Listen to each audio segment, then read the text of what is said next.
মধ্যপ্রাচ্যে চলমান যুদ্ধের আঁচ দেশের জ্বালানি বাজারে দফায় দফায় চেষ্টা করেও কাটছে না জ্বালানি তেলের তীব্র সংকট।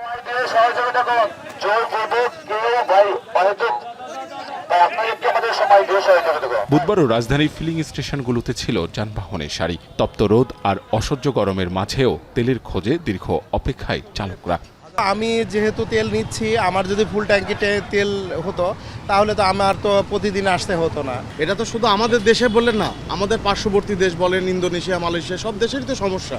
আমরা সংবাদ মাধ্যমে দিয়ে তো জানতে পারছি যে হ্যাঁ আমাদের সব দেশের সমস্যা এগুলো, কিন্তু সরকারকে আগে পরিষ্কার হইতে হবে যে হ্যাঁ এটা আমাদের সমস্যা।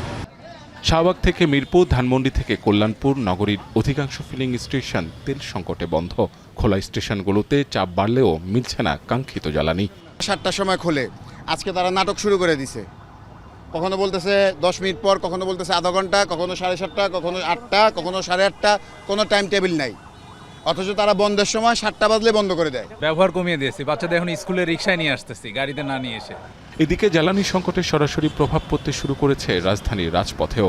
তেলের অভাবে অনেক গণপরিবহন ও ব্যক্তিগত গাড়ি গ্যারেজে পড়ে থাকায় সড়কে যানবাহনের চাপ অনেকটাই কমেছে। ফলে ব্যস্ত সময়েও চিরচেনা যানজটের বদলে দেখা যাচ্ছে ভিন্ন চিত্র।